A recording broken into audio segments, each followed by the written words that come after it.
Bonsoir, bienvenue dans la maison Siloué. J'espère que vous allez très bien.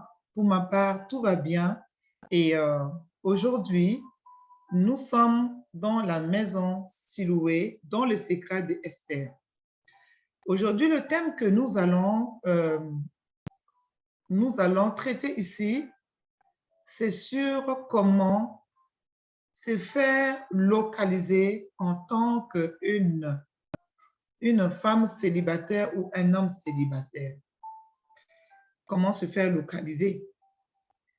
Tout d'abord, alors, avant de rentrer dans les vices de ce sujet, pour ceux qui ne me connaissent pas, je suis Sandrine Deligras, votre conseillère en hygiène intime chez les femmes et les hommes, conseillère auprès de futures mamans pendant leur grossesse et après leur accouchement, à les aider à prendre soin de leur corps et ceux de leur bébé après ces heureux événements.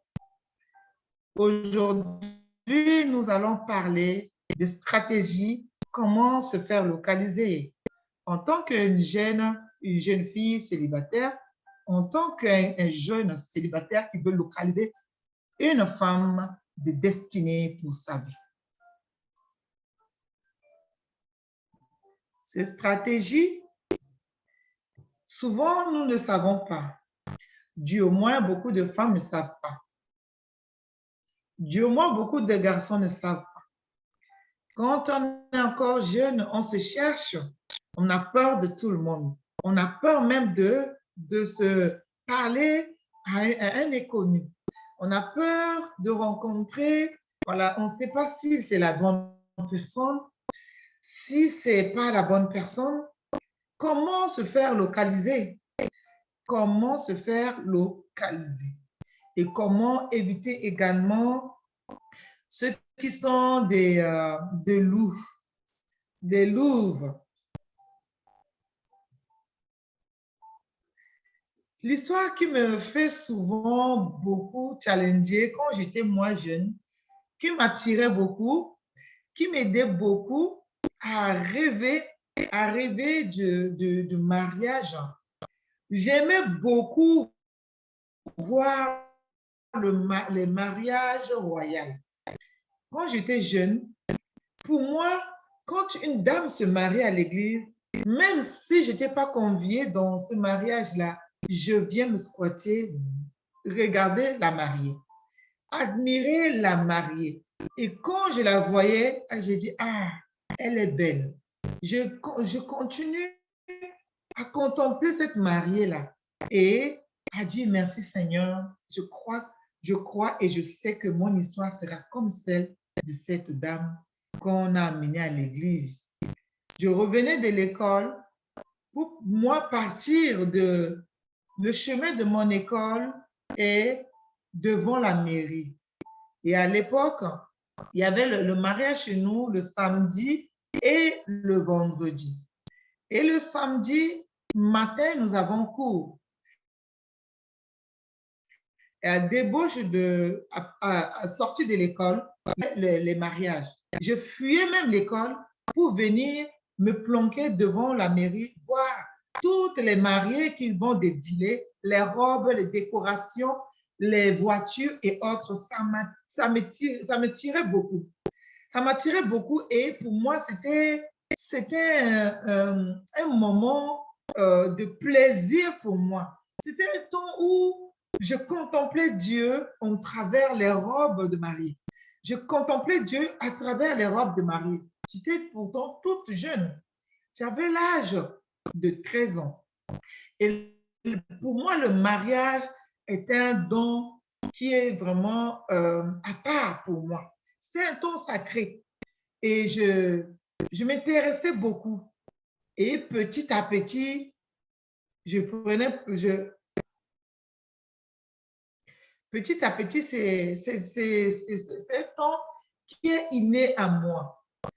Et le premier mariage royal qui m'avait beaucoup impacté, c'était le mariage de Lady Di. Lady Diana. C'était une des des moments sacrés pour moi. Et j'aimais beaucoup les contes des princesses. Et également, à l'époque, c'était la reine de Monaco.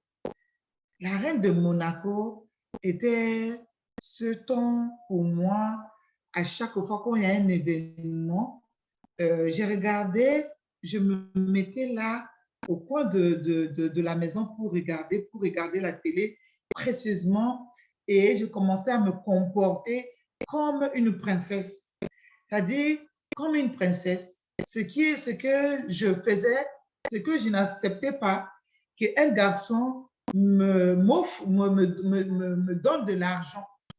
Parce que pour moi, ma grand-mère m'avait enseigné beaucoup de choses. Ma grand-mère m'avait dit à l'époque, si tu n'aimes pas un homme, il t'offre de l'argent, il te donne son argent. Et que quand tu manges son argent et qu'il est intéressé par toi, que tu vas dire non, euh, il peut parler dans ta vie et cela peut t'impacter. Cela peut t'impacter négativement ou positivement. Et pour moi c'était un moment qui était crucial pour moi. Et je ne m'amusais pas à ça.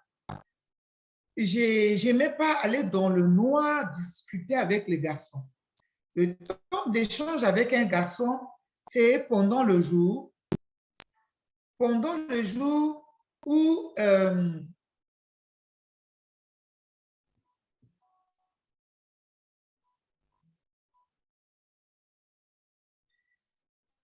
voilà, c'était un temps pour moi qui est sacré. J'aimais beaucoup écouter les contes où le soir, j'étais autour du petit feu, de petit feu avec ma grand-mère, avec mes cousines, et j'écoutais conter ma grand-mère. Elle racontait des histoires des jeunes filles à l'époque qui commençaient à grandir, où les hommes venaient demander leur main, et il y a des femmes, des jeunes filles qui aimaient des trucs bling bling, qui aimaient des hommes qui ont beaucoup d'argent. Et sauf que derrière cet homme qui est venu, masqué de son visage, qui est venu là, c'était que euh, un monstre qui était caché derrière le visage de ce prince charmant, de cet homme qui est tellement beau. Et quand la jeune fille là dans le village, tout le monde a demandé sa main. Donc, à l'époque, ma grand-mère expliquait ces choses et pour moi, ça rentrait dans ma tête. Ça rentrait dans ma tête. Je ne m'amusais pas du tout avec ma vie parce que j'étais née des parents où il n'y avait pas beaucoup de moyens. Ma mère n'avait pas de moyens. Mon père, je ne connaissais pas à l'époque mon papa. J'étais tellement jeune et j'allais de part et d'autre comme ça. Je passais de maison en maison. Et pour moi, je disais dans ma tête, avec tout ce que ma grand-mère racontait, pour moi, si un homme que Dieu n'a pas choisi pour moi, vient pas dans ma maison, demander ma main, je ne veux pas me livrer entre les mains d'un homme. Et pour moi, c'était sacré. C'était un temps sacré. Je ne m'amusais pas à aller voir qui je veux, à aller voir n'importe qui. J'étais convoitée par les hommes. À l'époque, j'avais des longs cheveux très belles, très toutes fines. Et pour moi les garçons, pour moi, je les prenais comme des frères. Donc, des garçons venaient poser des questions venaient discuter et voulaient discuter avec moi. Pour moi, j'étais carré avec eux. Je savais ce que je voulais. Je posais la question. Pour toi, la vie de couple, c'est quoi? Pour toi, être en couple, c'est quoi? Pour toi, qu'est-ce que tu désires dans la vie d'une femme? Tout ce que les garçons disaient, il y en a qui me disaient, pour moi, aimer une femme, c'est que la femme, c'est celle-là qui vient s'occuper de toi dans la maison, c'est celle qui vient se laver tes habits, c'est celle-là qui sait te faire à manger, c'est celle-là qui remplace ta mère. Tu dis, OK, mais c'est pas, donc tu n'es pas fait pour moi. Je posais la question au garçon et à leur tour me posait la question, mais au fait, toi, tu te prends pour quoi? Tu te prends pour qui, toi? Tu penses que tu es meilleur que toutes les femmes sur la terre? J'ai dit, si tu penses que je suis le meilleur, c'est toi qui le dis que je suis meilleur que toutes les femmes. Si tu viens me voir, ça dit que ceux que tu as vus avant ne sont pas comme moi. C'est pour cela que tu es venu jusqu'à moi. Donc, si tu me veux, fais les choses de sérieux, va voir ma famille, tu ne me toucheras pas, tu ne vas pas m'embrasser jusqu'au mariage. C'est cette histoire-là jusqu'au mariage. La personne va patienter 1 mois, 2 mois, elle va dire peut-être elle va craquer, 3 mois peut-être va craquer, il va offrir des cadeaux, il va acheter des affaires pour m'amener. Je lui dis, mais pour l'instant, il n'y a rien entre nous. Mais quand tu m'offres des cadeaux, je lui offre un cadeau. Quand tu m'offres un cadeau, je lui offre un cadeau. Son cadeau ne reste pas sans ce que je lui offre un autre cadeau. Pourquoi je fais ça? Parce que pour que ses affaires ne restent pas parlées négativement dans ma vie, chaque fois qu'il m'offre un cadeau, que je n'ai pas d'argent pour lui offrir un cadeau, je vais faire tout pour lui offrir quelque chose. On reste dans les discussions pendant les jours. Je ne peux jamais aller chez lui. Je ne peux jamais rentrer dans sa chambre. Parce que quoi? Le tentateur est toujours proche.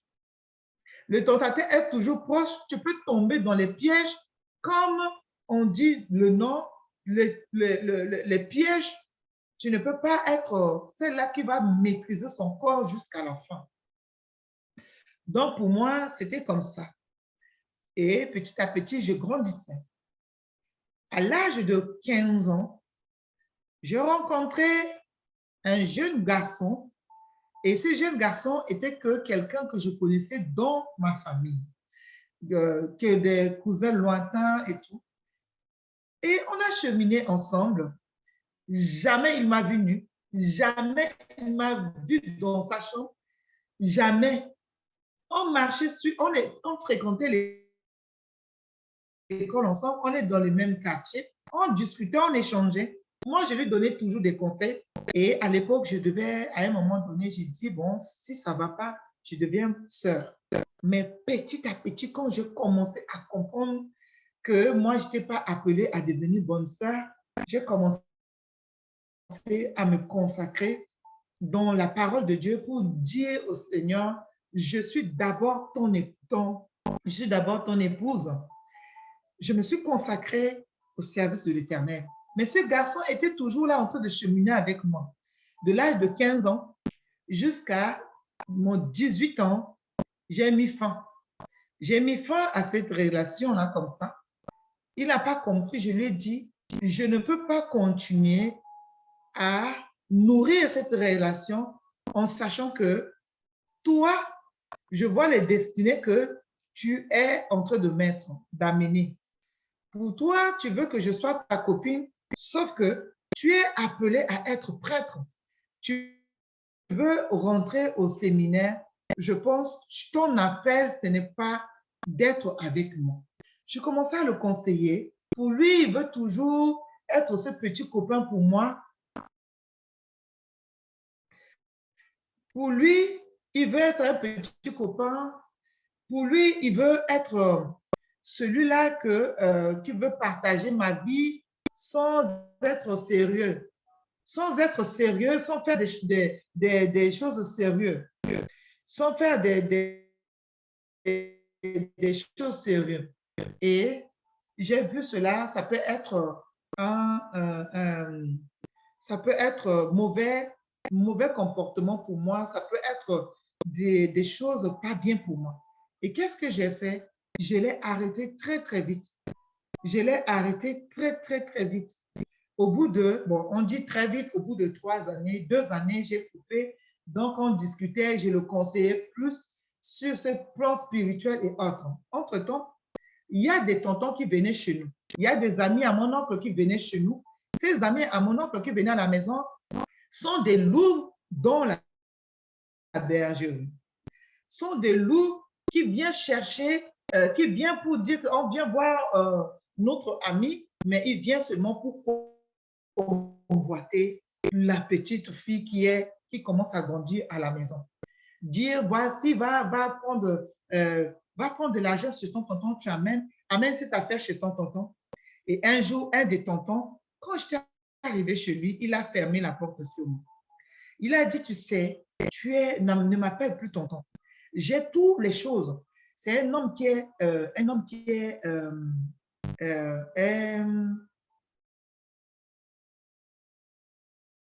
on les appelle comment? Diamants. Des endroits où il y a beaucoup de diamants, où il y a beaucoup de l'or. Et il est marié. Il a une femme et deux enfants à la maison. Et il me dit, tu vois, j'ai vu mon marabout et mon marabout dit, il y a une jeune fille vierge qui va venir chez moi aujourd'hui. Je saisis de cette occasion, puis sortir ensemble. Et cela, je veux t'amener dans cette maison-là où j'ai construit, dans ce lieu-là. Tu es celle-là qui va gérer tous mes biens. Je l'ai regardé longtemps. Je lui ai dit, les richesses et les biens n'est pas fait pour moi. Je ne suis pas fait pour maintenant. Je ne suis pas fait pour les richesses. C'est les richesses qui sont faites pour moi. Je ne suis pas fait pour les richesses, mais les richesses viendront jusqu'à moi. Parce que j'ai un père qui est puissant. Et j'avais l'âge de 16 ans quand ce tonton commençait avec moi. Et je lui ai dit, s'il te plaît, tonton, je ne peux pas. Il a envoyé les domestiques. Sa femme était partie au travail et mon oncle, je devais aller récupérer de grosses sommes d'argent de mon oncle chez lui. Je l'ai supplié. Il était en short. Pour moi, c'est un de cousins à ma mère. Et c'est la première fois que je vois le sexe d'un homme bondé. Donc, pour moi, j'étais effrayée, mais j'étais restée calme en moi. Gringalet, maigre, j'étais fine comme une aiguille. Et je n'avais pas peur. Je lui ai dit, tu ne me touches pas, je ne te désire pas, je n'ai pas du tout l'intention de quoi que ce soit avec toi. Il devait me donner l'argent d'aller payer mon assurance parce qu'il était venu à la maison. Donc, je lui ai demandé l'argent de payer mon assurance scolaire. Ce que je lui ai dit, pour le neutraliser, je lui ai dit, ce n'est pas le moment. Je suis envoyé de venir chercher l'argent chez toi. Si tu me touches, ça se sera dans la famille. Et ce n'est pas bon pour les relations de la famille. Laisse-moi mon année, on prendra un autre rendez-vous, je viendrai te voir. Et ça l'a rassuré. Il m'a dit, tu es sage et tu voulais m'éviter également des problèmes, mais je veux t'épouser, je veux te marier, tu seras la deuxième femme. Je dis, ok. Quand je suis sortie de chez lui, j'ai prié le Seigneur jusqu'à arriver à la maison. C'était fini avec ce tonton. C'était fini avec ce tonton. Je mettais des barrières. Le Seigneur me donnait des stratégies avec les hommes pour ne pas que je puisse tomber de leur piège. Et cette stratégie, c'est quoi? C'est que quand je parle avec un homme, je ne laisse pas vraiment venir l'homme m'approcher de ma bouche, approcher de moi, mettre la main sur mon corps, marcher avec moi. Ça dit quoi? L'homme qui met sa main sur toi, met sa main sur ton corps, ça dit tu lui appartiens. Tu lui appartiens. Le ressenti que tu as ressenti dans ton corps nous montre l'ouverture de ton âme à son âme et son âme va s'adhérer et conquérir ton âme. Conquérir la tranquillité que tu as. Conquérir ton esprit. Tu peux discuter, échanger avec l'homme. Tu peux amener cet homme jusqu'à ce que cet homme soit ton mari sans te toucher. Prévenant que mon époux était venu me voir. Quand il était arrivé, il habitait dans la même concession que moi. Et c'était moi qui allais faire tout le ménage chez lui. C'était moi qui allais nettoyer tout, laver ses linges, repasser ses linges, ranger ses affaires. Il laissait de l'argent, de grosses sommes d'argent dans ses affaires, dans sa chambre, partout. C'est moi qui rangeais tout. Et cet homme était sidéré. Cet homme était sidéré de voir une jeune femme de mon âge qui atteint déjà l'âge de 18 ans, qui ne se laisse pas faire avec des garçons, qui n'est pas convoité par l'argent, qui n'est pas convoité par les biens. Récemment, j'ai fait un live le mercredi dernier sur mon Facebook et j'ai donné des stratégies également sur ce live-là. Et ces stratégies, je donne également dans le secret d'Esther pour ces jeunes femmes qui sont en train de rentrer ou qui n'ont pas vraiment connu encore le bonheur ou qui ont déjà connu un homme et par erreur, ils se sont donnés. J'ai fait ici, là, dans ce secret d'Esther, c'est l'ouverture totale de mon cœur de parler à ces femmes. Qu'est-ce qui s'est passé? Cet homme était arrivé. On était parentés par alliance. Son grand frère a épousé ma tante qui s'occupait de moi. J'étais chez eux. Mais je m'occupais de cet homme de toutes sortes. Je m'occupais pleinement de toutes ses affaires. Jamais cet homme m'avait vu nu. Jamais cet homme m'avait vu, n'a jamais mis sa main sur mon corps. J'ai eu un temps tête à tête avec cet homme. On a eu à discuter. Dans la cuisine de la maison, il s'est approché de moi. Il a discuté avec moi. Il avait vu que j'étais quelqu'un de sérieuse. J'étais sur mes 3 principes que je lui ai donnés. Voir ma famille, demander ma main, m'amener devant le Seigneur. Les 3 principes, je ne me donnerai pas. Ces 3 principes, je ne peux pas me donner à toi sans le mariage. Et quand ce n'est pas encore arrivé, que tu n'as pas encore connu l'homme, tâche-toi de ne pas tutoyer cet homme. Vous voyez cet homme jusqu'à ce que, quand les choses commencent à se concrétiser. Parce que quand tu le vois, il sait de quelle personne il a affaire. Le vouvoiement, c'est l'estime de quelqu'un qui est dans les liens de royauté. Ce n'est pas un n'importe qui. Ne le laisse pas te tutoyer, ne le laisse pas te vouvoyer s'il n'a pas encore connu ces premiers, comment on appelle ça, les 3 principes, c'est-à-dire le bonjour, comment on dit, le tu et y a-tu, il y a bonjour de près et faire l'accolade. C'est ces 3 principes. Si ce n'est pas encore arrivé jusqu'au devant les parents, ces 3 principes ne doivent pas être pour ces 3 principes, tu ne dois pas baisser la garde dessus. Tu dois veiller sur ces 3 principes jusqu'à l'aboutissement des choses.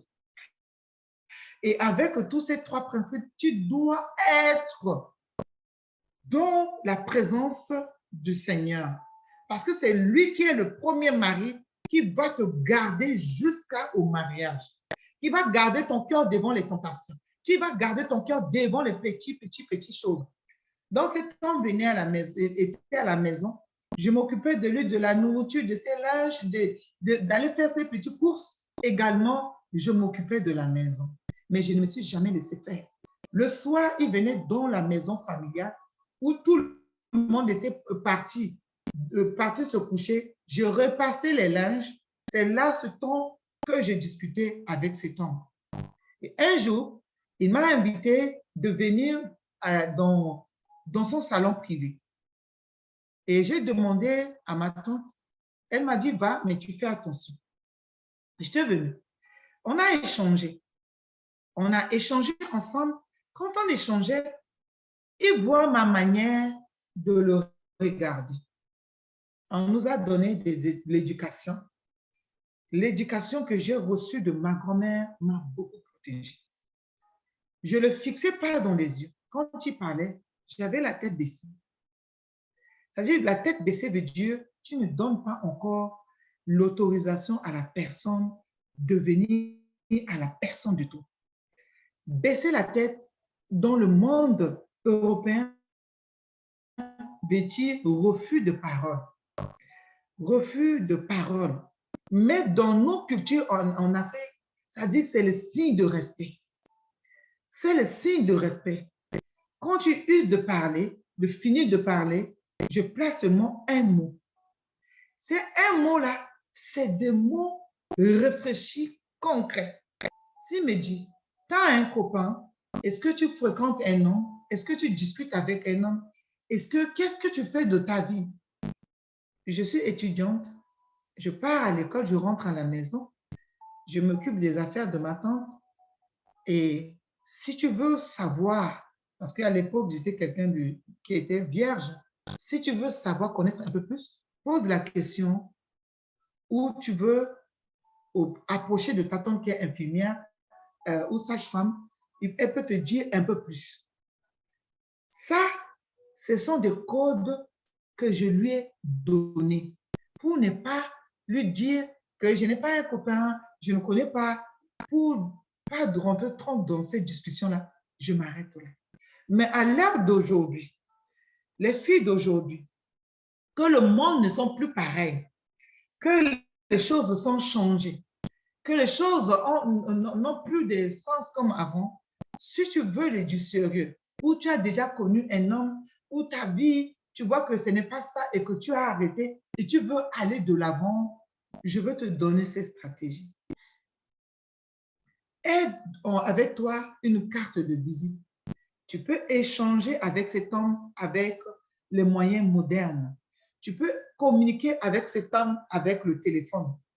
Il va t'inviter, dire que tu peux venir prendre un pot avec lui. Ça reste au niveau de ce pot. Parce que maintenant, on dit, les choses ne sont pas pareilles, revenons aux choses modernes. Tu discutes avec lui, il t'invite à manger. Prépare-toi également d'avoir de l'argent dans ton porte-monnaie afin de payer également. De lui payer également. Si tu as invité le premier pour manger, deuxième fois, s'il va t'inviter, tu payes. Il refuse, tu dis non, cette fois-ci, c'est moi qui paye.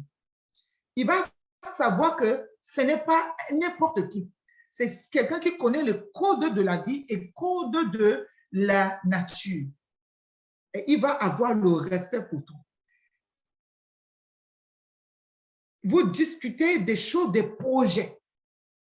Il fait quoi dans la vie? Tu fais quoi dans la vie? Les projets que toi, tu fais. Quel est ce que tu désires voir? Qu'est-ce que tu veux que ça avance dans ta vie? Tu vas lui montrer concrètement. Si vous êtes dans l'église, c'est un frère de l'église, vous discutez, vous vous rencontrez dans des lieux publics. Ne va jamais chez un homme s'il n'y a jamais quelque chose de sérieux. Même quand les choses sont commencées à devenir sérieuses. Ne donne jamais ton corps à un homme quand vous n'êtes pas encore fiancé ni marié. Même si tu es fiancé avec cet homme, ne donne pas ton corps. Parce que le fiançailles, ce n'est qu'un début de commencement de cheminement. Parce que tu sais quoi? Un homme qui vient goûter ton corps, j'ai dit un homme qui a déjà goûté ton corps, il sait, mais qu'est-ce qui va le pousser encore à aller plus loin? Sauf si c'est un homme qui a la tête sur les épaules pour aller plus loin avec toi. Si tu implores Dieu dans ta vie pour que Dieu t'amène jusqu'à la concrétisation de ce mariage. Sinon, tu vas lui donner ton corps, c'est fini. Il a déjà trouvé ce qu'il veut. Il a déjà goûté ce qu'il veut. Mais qu'est-ce qui va le précipiter pour venir te marier? Qu'est-ce qui va le précipiter pour venir se donner un sacrifice pour venir jusqu'à la fin? Nous allons aller un peu dans la Bible. Prenons le cas de Laban. Nous allons un peu voir Genèse 30 dans la Bible.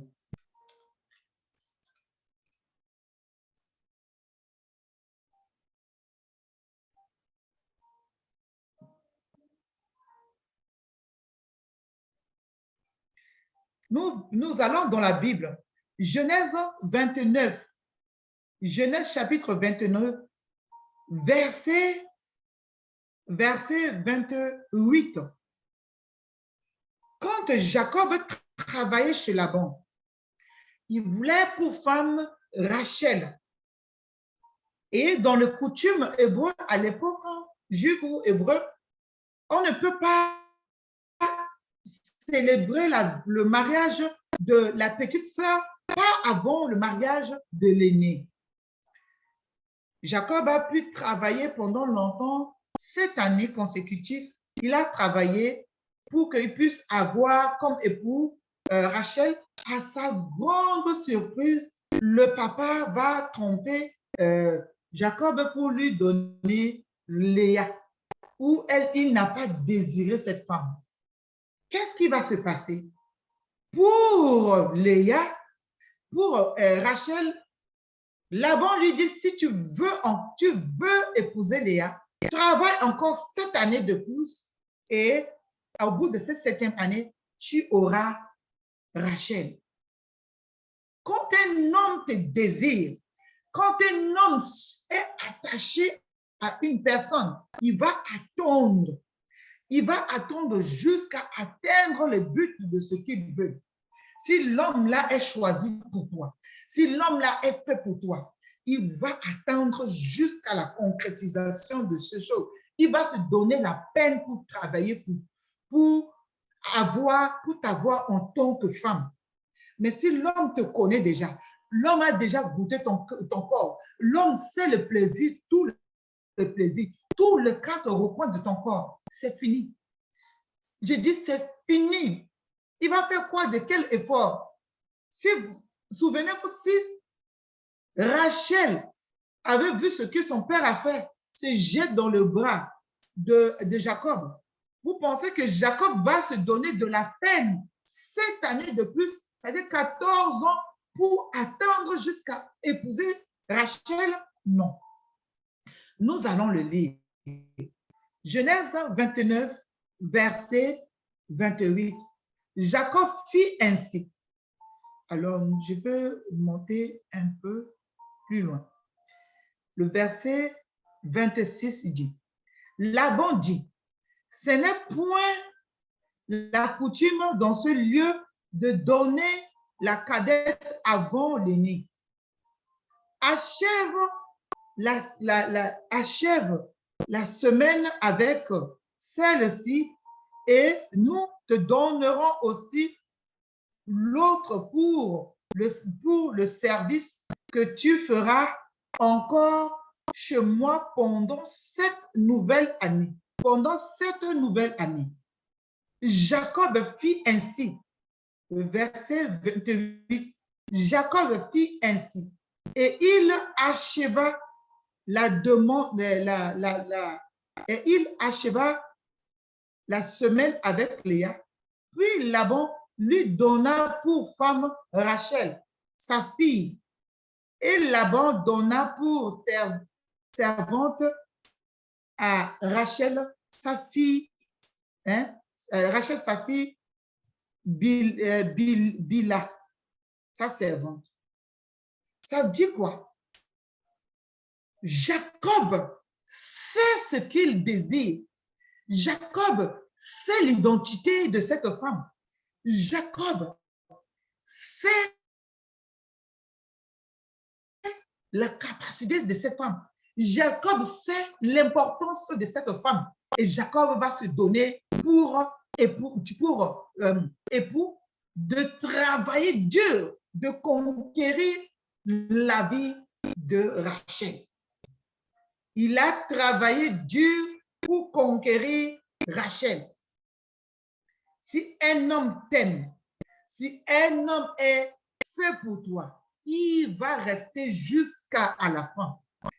Qu'est-ce que tu vas faire? Ce qui va te mettre mettre l'ennui à cet homme de patienter, c'est quoi? Tu es une femme qui est discrète, les stratégies, une femme discrète, une femme qui sait prendre soin de son corps, une femme qui sait prendre le soin de son visage. Le soin de son visage n'est pas dit que tu dois t'embellir toujours avec plein de produits, plein de maquillage, et cet homme n'a jamais point vu ton visage naturellement. C'est-à-dire le jour où tu seras chez lui, quand tu vas découvrir le vrai de ton visage, il sera déçu. Il sera vraiment déçu. Évitons tout le temps de porter des greffages sur la tête. Garde-toi à porter tes cheveux naturels. C'est pourquoi quand tu es encore jeune, tu ne peux pas tirer souvent tes cheveux longtemps pour avoir des alopécies partout devant tes cheveux. Ceci va faire repousser l'homme. Ça, ce sont les 3 principes.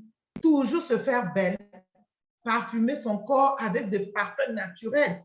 Ce qui n'est pas, si tu n'as pas de moyens, mets-toi propre, utilise le citron pour enlever les mauvaises odeurs sous les aisselles. Lave tes dents avec du charbon de bois et du sel pour avoir de l'haleine fraîche. Ce sont des stratégies qui vont mener cet homme à sentir ton corps toujours propre, à te voir quand il te rapproche pour parler avec toi. Tes haleines de la bouche ne vont pas le chasser de toi. Les oreilles, c'est les endroits également qui font dégager des mauvaises odeurs. Derrière les oreilles, les cuirs-chevelures, toujours se prendre soin de son corps propre. Toujours prendre soin de son corps propre. Et je sais que je veux que la vidéo ne soit pas très longue. Nous allons arrêter. Il y aura encore un prochain temps d'enseignement. Si je donne tout à un seul coup, vous allez être saturé et vous n'allez pas comprendre certaines choses. Tout à l'heure, je vais donner la question à ces femmes, de ces jeunes femmes, de poser la question, mais je ne veux pas continuer à vous laisser ici à suivre. Si vous avez besoin de venir suivre ces cours, prenez vos coachings, venez dans la maison, Siloué, dans le secret de Esther, vous allez suivre beaucoup de stratégies. Donc, j'ai dit quoi dans les stratégies pour attirer encore les rois vers vous? C'est de prendre soin de son visage, d'être une femme discrète, d'être une femme qui sait se laisser naturellement, prendre le soin de son corps naturellement avec des choses nature, avec des choses naturelles, c'est-à-dire les cheveux naturels, des beautés naturelles, de pouvoir faire des tresses naturelles. Les hommes aujourd'hui ont vu beaucoup de superflus et veulent des choses naturelles. C'est ça qui fait chasser beaucoup des hommes qui viennent te convoiter et qui voient certaines choses qui ne collent pas. C'est les mauvaises odeurs, les odeurs des haleines de la bouche, les mauvaises odeurs de cuir chevelu, des oreilles et ainsi de suite. Et la manière de prise de parole avec cet homme. Parce que si on est réservé, on n'est pas une femme qui manque de paroles ou on n'est pas une femme qui est écrasée. Voilà les bien-aimés. Voilà ce que j'ai à vous partager dans les premières parties de cet enseignement, de ces stratégies pour les femmes célibataires aujourd'hui. À très bientôt dans la maison Siloué. Nous allons continuer. Prochaine vidéo, vous allez avoir encore d'autres stratégies. Suivez-nous sur toutes nos pages sur Facebook, dans la maison Siloué sur Facebook ou sur Sandrine Deligras sur Facebook ou également sur Instagram. Et nous formons les femmes dans les secrets d'Esther. Si vous êtes intéressés, connectez-vous à nous et vous allez avoir beaucoup plus de stratégies. Et récemment, nous avons marié une jeune qui était en concubinage, qui est sortie du concubinage et qui s'est mariée. Suivez-nous sur la maison Siloué, vous allez avoir beaucoup de stratégies et liker, partager, abonnez-vous, faites abonner vos amis, vos frères, vos sœurs et vous allez voir ce que ça peut faire chez vous qui peut vous impacter positivement. À très bientôt. Bye bye.